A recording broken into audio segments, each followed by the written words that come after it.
Hey everybody, and welcome back to more Let's Play Glover. I'm host Pickle Level 72, and we're gonna get started off today by doing Carnival World 2.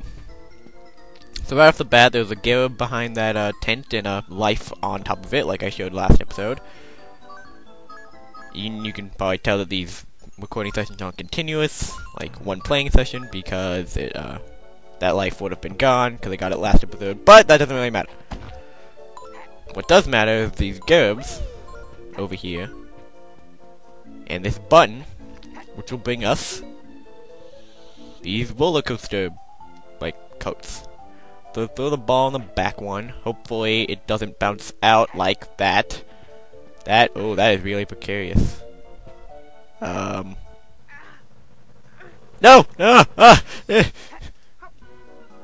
Okay. I put Glover in here, and off we go. That was a little too close for comfort. And that's one thing I really like about this game. Because your ball will kill you instantly, well, not the ball, but losing the ball will kill you instantly, you really kind of take care of it. Like, you did a new bond for it. You really want to protect it.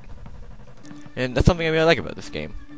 It's kind of like the Nuzlocke challenge, if you've ever heard of it. If not, go check out Nuzlocke.com and check out the comic about it and the challenge, where I'll give you a brief summary. Pretty much, in the challenge, I really shouldn't explain things that don't relate to Glover in these videos, because then I make stupid mistakes. But pretty much what the challenge is it's a Pokemon-based challenge, and in the game you can only catch the first Pokemon you run into in each area. And if a Pokemon does faint, it's considered dead, and you have to release it. And that really makes you have to really care about your Pokemon, because if they die, that's it. Alright, so back to Glover.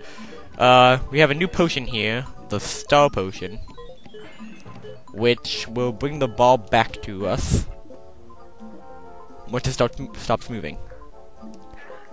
So it can be useful here to take out these clown's teeth, which I recommend you do,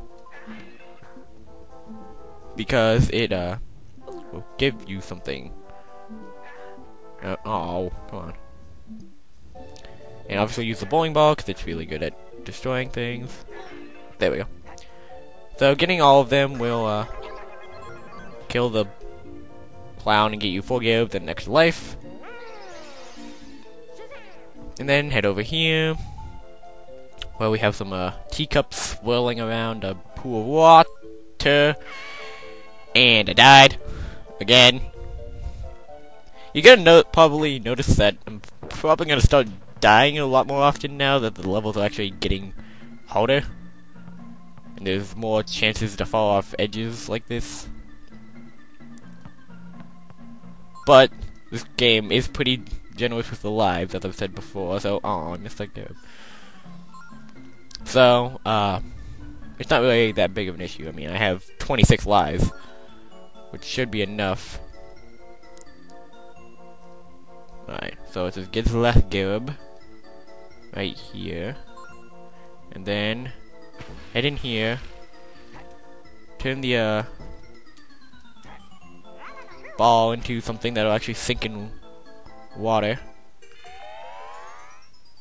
and then you warp over here, where you can continue the level. Now that conveyor belt will take you back up to the teacup in case you missed anything, but we didn't, so we're not going to take it. So you come on here, and these platforms will begin also on their axis, and you're going to have to go to one side and then get led down, but make sure you get all the gerbs on the way, including that one. That platform off here to the left will bring you back up if you missed any gerbs, but again we didn't miss any. So now go around this spinning thing clockwise, collecting all these gerbs. You can't go that way yet because of the giant fan blowing us back. So, just continue moving. And get onto this Ferris wheel. Like that. And at the top of the Ferris wheel, there will be this suction tube thing. Also a chicken. Beware of the psychotic chicken. Alright, so just grab all these gerbs. Hit the button, that will turn off the fan, allowing us to continue. And then some more of these falling platforms. Well, again, you have to get all the gerbs. Be careful with this gerb.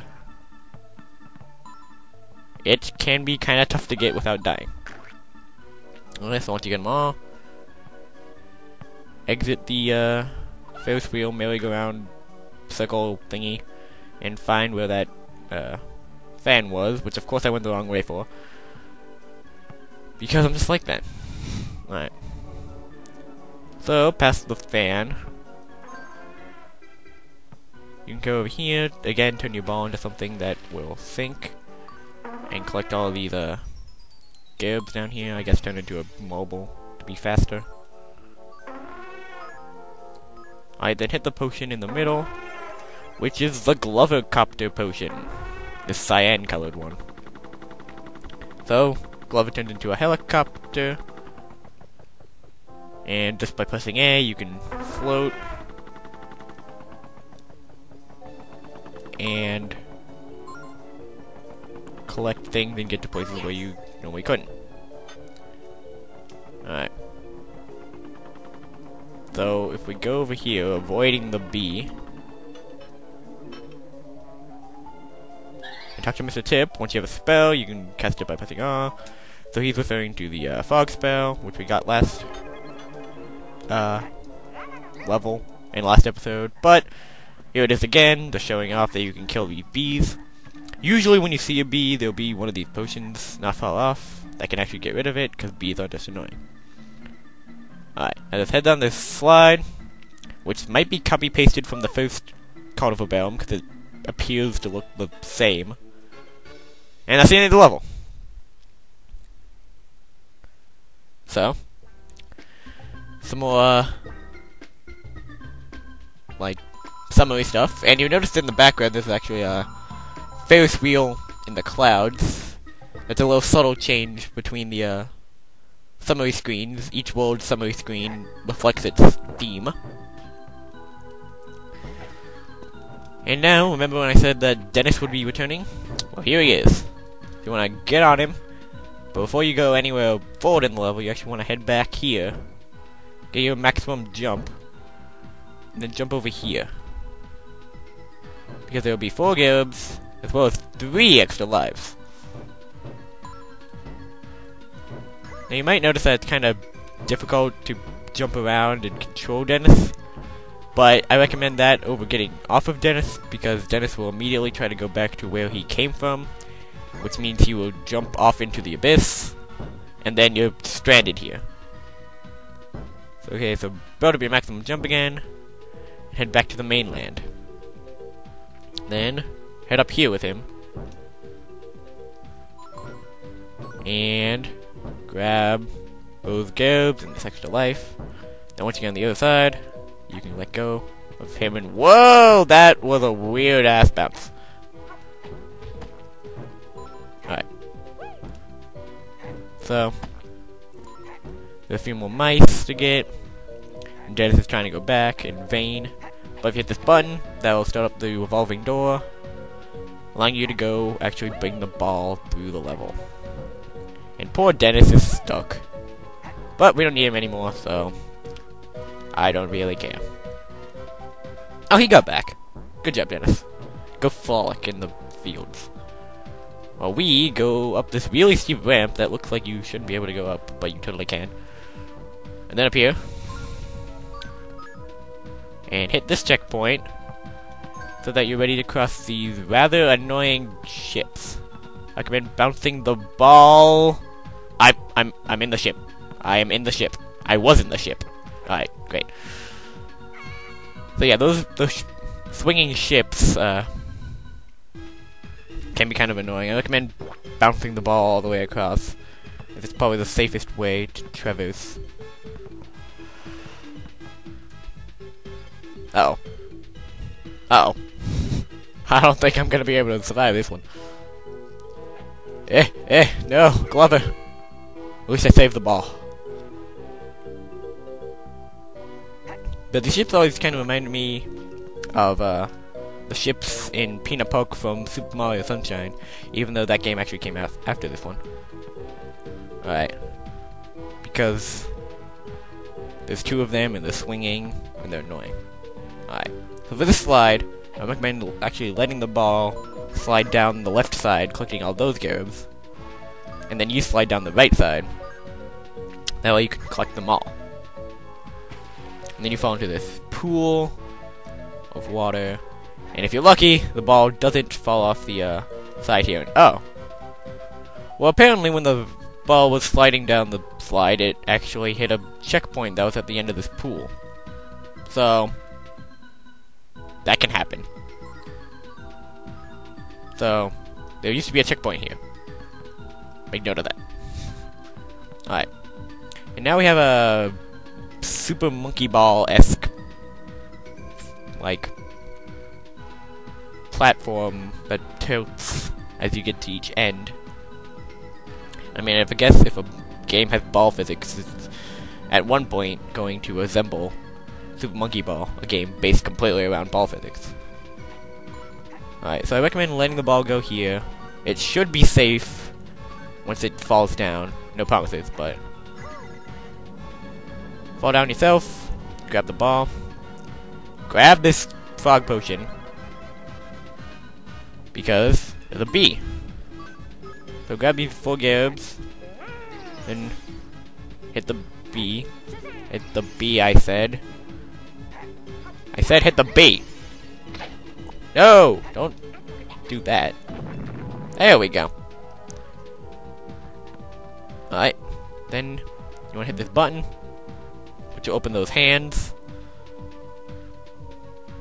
And then head over here, grab these 4 garabs, and hit this, which will warp you back to the beginning here.